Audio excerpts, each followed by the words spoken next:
The secret to a satisfied life. If a person can enjoy satisfaction in life, there is nothing better than that.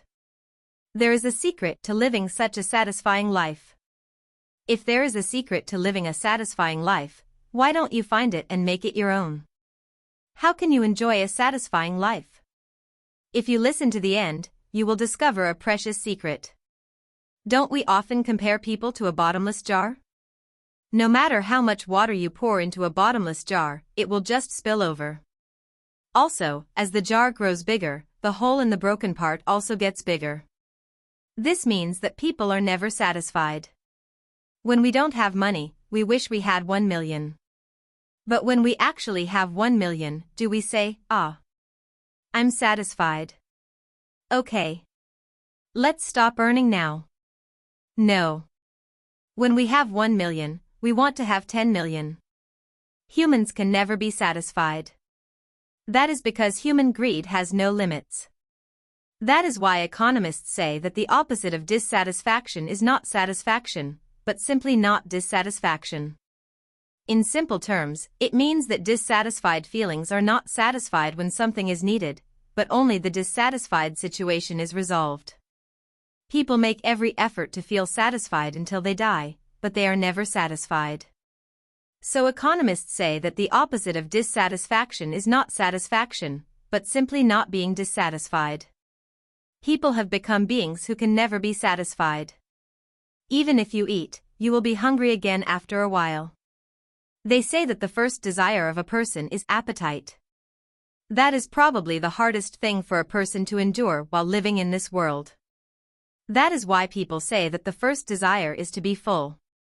That is why people in the old days said that the most anticipated thing is a feast and the most enjoyable day is the day of the feast. In the Bible, there are stories about eating, and these are symbols of feasts. Even at the time the Bible was written, there were many hungry people. What the Bible is trying to say is that hunger is an example of the suffering of people who have turned away from God.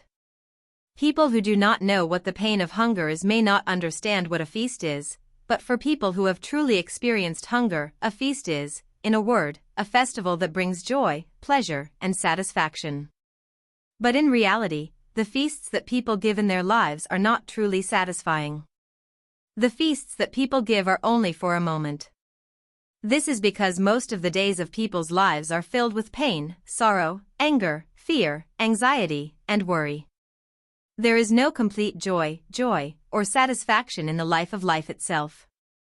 The Bible describes this life as a feast house where the wine has run out. So where did these problems come from?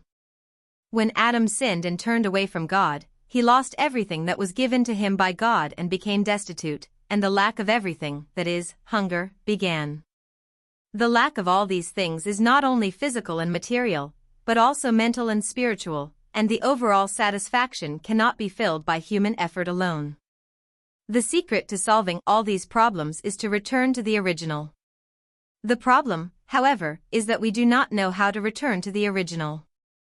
So God does for man what man cannot do. God sent his Son, God, into this world. Only in Jesus is there complete satisfaction without lack. Jesus said, "I am the way, the life, and the truth." His words are the truth. He can lead us to the eternal world, a world where everything is perfectly satisfying. John recorded the banquet event at the beginning of the 2nd chapter of the Gospel of John to let us know what Jesus came to do. The banquet that Jesus brings is not the empty and joyless banquet that people do, but a banquet of complete satisfaction, peace, joy, and joyful giving. Let's look forward to the next episode to see how Jesus teaches the secret of complete satisfaction to people. John 2 verses 1 to 11.